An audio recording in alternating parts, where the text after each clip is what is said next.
with me starting like almost a decade ago, they were really, really ruthless. Like if you did not answer the phone with Yemaseyo, like the native Korean language, they would literally hang up on you. The myth is she just stalling so she could charge you. No, I'm trying to keep your hair on your head. If I have to turn my head like this to read your packaging, I'm not gonna buy it. When you come in, stop coming in and telling us how much to sell our stuff for. Everyone says their hair is 4C because they're affiliated with difficulty. The U.S. has terrible regulations for cosmetics. Black women historically have these issues with fibroids and uterine problems, and we're trusting you, and now you're putting chemicals in it? We decided to create a show that would give consumers that behind the scenes of what Black-owned beauty supply store owners go through, what Black-owned brands, Black-owned salons go through, to have a conversation with experts in the field, helping Black entrepreneurs break into the beauty supply industry. Let's jump into the world of Black beauty. My name is Janice Frederick Spell, the Retail Genius. I'm your host. And one question I get asked often is, why are there so many Korean-owned beauty supply stores? So what you may not know is that this actually dates back to the 1960s, where there was a Korean-owned manufacturer who exported hair and wig pieces to the United States so much that he was able to create a ban on the exportation of wig and hair pieces in Korea. 6 months later, after that ban was placed, the United States followed through on the same exact ban, making the exportation of wigs and hair pieces absolutely illegal in other countries other than South Korea. This is where the creation of the beauty supply store that we know today was created, because the Korean manufacturers needed a place to sell their hair pieces and their wig pieces and also beauty supplies. Today we are joined by beauty supply store owners Donna Heath Gonzalez and Aurella Jumbisi. Welcome, ladies. Thank you. Thank you. So what is it like operating a Black-owned beauty supply store in an industry that is so dominated by Koreans? For me, it can be very challenging at times because I have to make sure I position myself to source everything I need for my customers from the Koreans. And at the same time, it's also challenging to make sure that the Black customers are here supporting my store. How about you, Aurelie? So when we decided to get into the beauty supply, I did not know any Black-owned beauty supply business. And so in talking to a friend of mine, she referred another friend of hers that is actually a Black manufacturer of bundles, human hair bundles. She gave me his contact. I contacted the man, and he was nice enough to refer me to the group on Facebook that everybody's kind of part of. And that's where I found out that there were so many Black-owned beauty suppliers out there. And so that alone was definitely a little motivating, because, you know, knowing that it is a Korean-owned industry, you can't really talk to these people because they won't talk to you. And so you want to get in, but you have no way of knowing where to start. So being a member of that group, I was able to definitely connect with other Black Black beauty supply store owners. I went to meet them and kind of learn about their journey. They provided some good information, and so that got rid of the intimidation, because it can be very intimidating knowing that you're going in an industry that is dominated by a different race, and a race that doesn't really like you or appreciate you. Right. So I remember when I first got started, I would try to call different vendors just to get information, get accounts. And because I wasn't able to, speak the native language, they would absolutely hang up on me. It was one of the most humiliating things that I experienced as a store owner at the time. So what are some of the things that stand out to you in your experiences being a Black-owned beauty supply store in this industry? So feeling disrespected as a business owner, I thought the disrespect was going to stop at being a consumer, right? So now you're trying to be a business owner, and you're talking to people that are still rude to you. They refuse to even answer your calls and open accounts for you because you don't have the minimum required amount of money that they required. Also knowing that they can just get away with so much because it's an industry that's not regulated. Right. So it makes it very difficult. And so, because unfortunately I have to say that I'm originally from Africa, right? And so Koreans, Africans, we all do business the same way. you can kind of be rude. So that really not faze me. It didn't faze me. And I think that's one of the reasons why I have been so successful in building relationship with them, because I'm very patient with them. I don't give them attitude. And once they see that, they're more willing to work with you because they can really get to your nerves, So, yeah. Can I say something about what she said about attitude? So for me, over the years, the approach I took towards them, there are 3 words: attitude, approach, and appearance.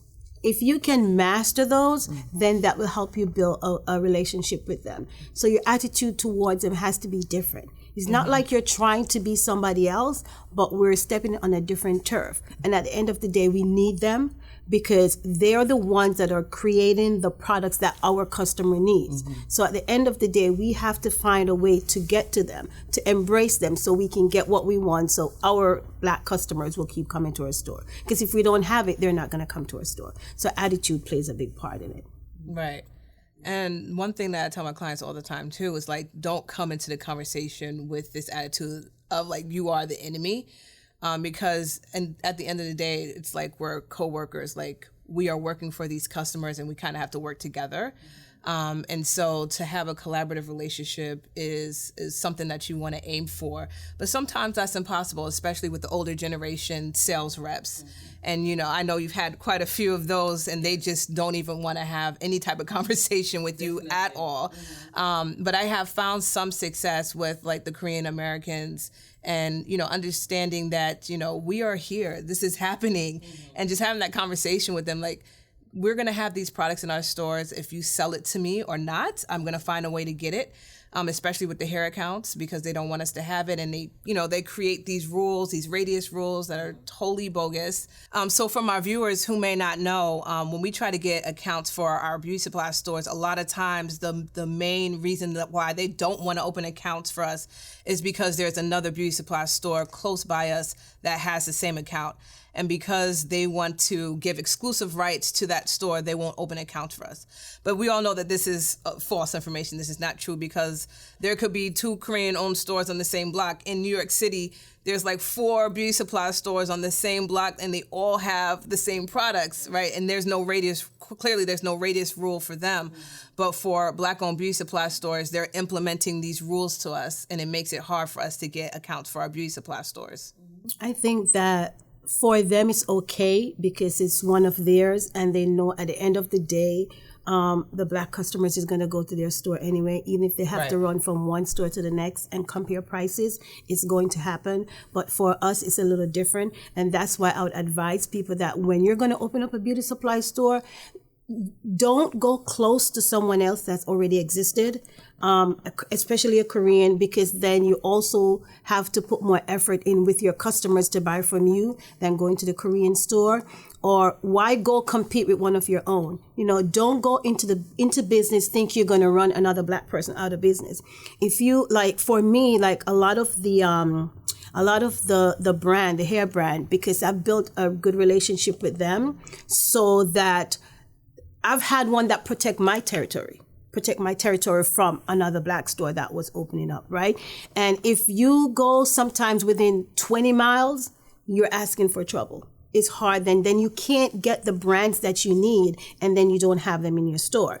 Because for me, there was one store that was going to open up close to me, and when they called this one account, and that was someone that used to work for me, left and was going to open up a store, they didn't give it to her.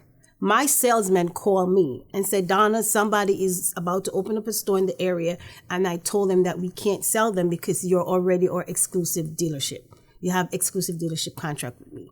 And then it didn't happen. So I just think that we also have to be mindful where we are positioning ourselves, because that could create a problem. And I know over the years, since I started 14 years ago, there's a lot more beauty supply stores that are opening up. And that's a great thing. But I'm just saying that make sure you do a market analysis and know who's around you, and don't go so close to them. Because for someone that, especially if another Black person has a store there and they have a good relationship with the brands, they're not going to sell it to the other person unless you two can collaborate and pool your money together and let that other person buy and you split it, then it's going to be harder for you to get the products in your store that the customer needs. So the radius thing is very, very important. And we have to take that seriously because it will literally run us out of business in no time if you mess with that radius. Yeah. And also, I think the other challenge is the fact that they don't sell things to us at the same price as they sell the Korean counterpart. And so that, I'm not sure how we're going to be able to get over that issue, because that's the reason why we're having to sell our retail it at a higher cost than the Korean stores. But I think if we work together and pool our money together and order in volumes, because what I found is at the end of the day these people just want money, right? So if you buy in volumes, they will be willing to sell to you pretty much the same price as they're selling to the Korean stores. So the pricing is also an issue because we order stuff. This is the first time. I'm thinking this is probably the only industry where you order stuff and you're not quite sure how much it's going to be because you don't know the price, because they don't publish their price list. And so you have no idea how much it's going to cost you until you get the invoice and you look at it, you're like, oh, wow, this is over my budget. And they don't like it when you come back and say, okay, can you remove this? Can you take this? So it's very difficult to do business with them. But once you understand how they think and how, you're able to make it work. But you have to be very patient and, and just be very patient with them because they make it very difficult for us to succeed in the industry. So Aurelie, you make good mention about the pricing, and we talked quite a bit about how that's the number one complaint for us as Black-owned beauty supply stores. So what are some of the examples that you've seen within your own store with the pricing? How do we know? Because I know for me, I realized that there was a difference in pricing where I would sell my product and the competitor was actually selling it at the wholesale cost that I got it for. So for you, when was that aha moment? Same thing, same experience, going into their store and seeing how much they're selling the same thing that you're selling. Almost at the same price where you purchased it from. Yeah. And so it's there's no way they are able to make money, selling these things, at cost. So that's definitely what made me think that, they definitely buy it at a lower price. And also attending that trade show that I told you about, shows, I found out that, they have an association where they actually pool their money together, they buy in volume. Again, come back to the volume thing. They buy in volume and they're able to get it at a much lower cost than, you as an individual business trying to buy the stuff. Mm-hmm. So let's talk about that for a second. You went to a trade show, right? Yes. And because the viewers may not be aware that there's trade shows, there's expos, there's associations. Talk a little bit about your experience. So I had one of my sales rep that came by, and because that's how they do, they come to you and so they show you what's trending and if you want to place an order and stuff. So they came by and they told me about the trade show that was happening here in Georgia, and they invited me to come. So I said, okay, I want to find out more about the industry, so it just makes sense for me to be there. So I went to the trade show.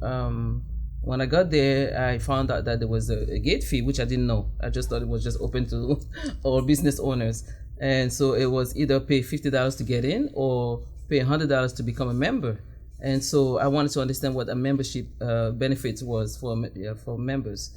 And so the lady explained to me that as a member, you are able to buy things at a much lower cost. She even gave me an example. If something costs $5, wow. You're able to get it for $1 or $2, right? So I said, oh yeah, it sounds like that's what I want to do. I don't want to pay $50. I'd much rather pay $100 now. So I wrote a check for $100 to become a member, and I didn't hear anything back after I came home from the show. Months went by, didn't hear anything. So I was thinking, okay, because I know the way they do business is completely different, Right. So I was like, okay, did they forget about me? I don't know who to reach out to. But I ended up getting the number, and I was able to call to find out what was taking them so long to send me the information, membership information. And so that's when I was told that, we actually returned your check. I'm trying to understand, why are you returning my check? I wanted to be a member. Oh no, this is a non-profit organization and you have to be Korean to be a member. And so I told the man, but that's discrimination. You can't discriminate. And so he said, no, it's not discrimination. It's a non-profit, so they can decide, the bylaws and who becomes a member and who is not a member. And so he told me, nothing stops you guys from creating your own association. And so this way, you guys can pull your money together and get the same benefit that we get. So, yeah. So that's how I was able to find out about that. As far as the pricing, this is when I finally experienced it. It was there was this particular brand of hair, like I always buy it, right? I usually sell it for like $20 for one pack, human weaving hair. But then like a couple of my customers tell me like, Donna, the Chinese man is selling his stuff for I think $14.99. I'm like, really? So I started to get aggravated. So I call my salesman. I didn't even bother to go to the other store. I called my salesman. I'm like, you're the salesman for this other store too. So what price are you giving it to him for him to be selling it for $15? I cannot sell it for $15. You're selling it to me for $11. Right. And that's when he said, Donna, we have 3-tier pricing. I don't know if it's true. He said we have 3-tier pricing. You have bottom price, which is what Koreans get because, they buy in volume. Then you have middle prices is for non-Koreans like Arabs or so that have more money and can buy in volume. And then for the rest of it, it's like us if we can't buy in volume. So, and I find out that he was selling it to this guy, this other store for $7.50 wholesale price. So I said, well, how can I get it for that price then? Because it doesn't make any sense. Either I do that or I'm not going to order from you. So right ahead, he said, Donna, if you can buy a case of it, I can give it to you for the price. So I just went ahead and ordered the case, and it was 50 pieces in the case. And ordered the case because I also have terms with them. So if you have terms with them, it's easier. If it's 30, 60, 90, or 75 days, it's easier for you to get bottom pricing. Right. And I would say if you can't do it by yourself, if you don't have the terms and you can't do it by yourself, try to collaborate with another Black-owned beauty supply store person so you guys can do that together. So you all of us can have bottom prices, and then we kind of like competing with them because then the prices will be the same and we wouldn't have to struggle so hard. So I think a part of it, we do need to collaborate, pull our resources together, because at the end of the day, people are brand stricken regardless of what they're brand stricken, even with hair. Right. And there's just certain you sell a lot of Milky Way. A lot of people think Milky Way is the best, but it's not like it's the best. Every brand has, a line that's pretty good and is comparable to others. So if someone else can't get the Milky Way because of the territory, the radius that they are, it's good if you can pull together, buy a whole case so you get the bottom price, because sometimes also they do, when they have to break down a case, that's when they actually charge you more. So right. I just think that the 3-tier pricing, it does affect our bottom line, it does affect our profit, and it does affect our store being there for a long time, because if we can't meet that bottom pricing, it's going to create a shortfall in our inventory, and as a result, customers will just come and leave because we don't have what they need. Yeah. One thing, now that you mentioned the 3-tier pricing, that was kind of funny, was I had a sales rep, and I spoke a little bit about like the American, Korean sales reps and how they were a little bit more flexible. So I would usually call and ask for like the American Korean reps, because I knew that I could be able to have a conversation and tell them about my vision about the business. And once I did that, they were like, you're cool. I'm going to give you the Korean price. Someone actually said that to me. Oh, wow. Yeah, he was like, I just love what you're doing here. So, I'm going to start giving you Korean prices. And actually, we became really, really good friends. And he actually helps me to help my clients get accounts in their stores. And so it was really all about like creating those relationships. And one other thing that I'm glad you mentioned, Donna, was about how we sell. Right, and the terms. So for our viewers who may not be familiar with that expression, what are terms? Break that down. The terms, basically, they have terms like COD check, right? COD check 30, 60, 90. So basically, cash on delivery. Right, cash on delivery, but you don't have to pay them. They allow you to post date the check. until your bill is due 30 days later. Which helps your cash Which help your cash flow, so you have time to move that product. So both of you mentioned collaborating with other Black-owned beauty supply stores so that you can make the larger orders, right? And so another thing that our viewers may not know is that they have huge minimums for Black-owned beauty supply stores to even get started. Some $10,000, $5,000. She can go actually for $50,000. $50,000? And that was after I was 2 years in the business, so I already had the other accounts. And Right. and I wasn't even expanded yet, so I was still with one side, and I told him, the rep, I said, there's no way I There's can no fill up. way. I don't even have space for it. Where am I going to put all of that? Right. And so he was like, well, for Georgia, that's what the minimum is, 50,000. I said, well, it's not fair because you can't have the same minimum for a 20,000 square foot store Right. that you have for 1,300 square. It doesn't make sense, right? Right. And so we went back and forth, and finally, with the Black Lives Matter movement again, Yep. they felt the pressure, and that's how I was able to get my account. And so they were able, and I was able to negotiate it down to 10K. So we went from 50K to 10K. So you can really, negotiate with these folks, and if you're consistent enough and persistent, they will work with you. Right. So I loved how you mentioned already the fact that due to the Black Lives Matter movement, you saw a shift in the way they did business with us. And I saw the same shift with a lot of our clients as well. So talk a little bit about that shift and what you saw when the Black Lives Matter movement was at its peak. So there was a shift both on the consumer side and Right. on the supplier side, right? So on social media, again, social media really helped because people put a lot of pressure on them. I remember we got together. Pressure. Yes, it was about 10 of us. This is when collaboration is good. Yeah. 10 Black, beauty supply owners. We got together and we created the flyer because she can go ahead on the page that how they support the Black Lives Matter movement. We're like, no, you don't. Yeah, no, you don't. Open accounts for us. That's You a don't want us to make bald-faced lie. money. Yes. And so we created a flyer with the top 3 brand in the industry, and so we're just telling folks, sharing it on social media. It went viral, how these top 3 doesn't really do anything for Black people, but yet they say they support the Black Lives Matter movement. And I think that's when I even got a call from the rep, like, okay, so where are you located again? What do you need? And so that's how the So conversation they actually started. reached out to you after that? They did. And I had been trying 2 years to open Wow. an account, and and so we went back and forth. That's when they started with 50K, and I said I don't have, and we went a lot of back and forth before we could finally agree on the amount. So Where did that they land helped. eventually? 10K. 10K. Yes. 50K all the way down to 10K. Yes. Because I was not giving up, and I didn't have 50K to give. And then when they say 50K, you have to have the cash, right? So it's not like they don't take credit card for that first order. So it has to be in cash. So for our viewers watching, and they're wanting to know how they can support you guys more, what would you suggest? Again, just come in, buy the stuff, that we have without trying to get some discount.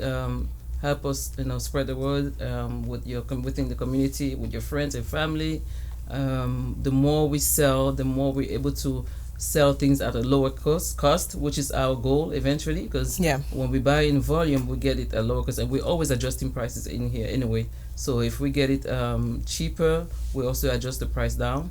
And of course, if the price is higher, so we constantly adjust our prices. We're not here to get rich quickly off of people, so they need to understand that we are just trying to feed our family as well, and help the community, provide an environment where they actually can feel welcome and come in and find people that actually look like them and know more about the product and can advise them on what they need or help them solve whatever concerns they have. Awesome. I would say I would just ask the customers to see us as their very first decision in buying their beauty products. When you want something, just say, you know what, there's a Black store there, whether if it's like an extra mile down the road, let me go there and let me support them. Because you making that decision and you come and spend your money with us, you're putting us in a position to be here to have the products that you need and at the price that you wish you can pay for it. Because the more you support us, the more our business turns over. That's when we can go to our the manufacturer. We can leverage that cash flow that we're having right now because frequent purchases. So then we can get better pricing, and you can come and get your items at a lower price and be satisfied about it. And the more you support us, you're supporting your community. We're here to build the community. We're not just here to take your money. So I would say just keep supporting us. If you go today and the item is like 25 cents more, okay, I mean, it's 25 cents. Yeah, it's your hardworking money. But think about what we have to do, because there is no secret about the Black beauty supply business. They may not know that all the challenges that we have, but being a Black person with business is already like one strike against us. So we do have a lot of challenges, and give us some time to work through the challenges, but we can only do that if you are consistent in supporting us. Thank you, ladies, so much for joining the conversation into the world of Black beauty. Thank you for joining us, and we will see you in the next episode.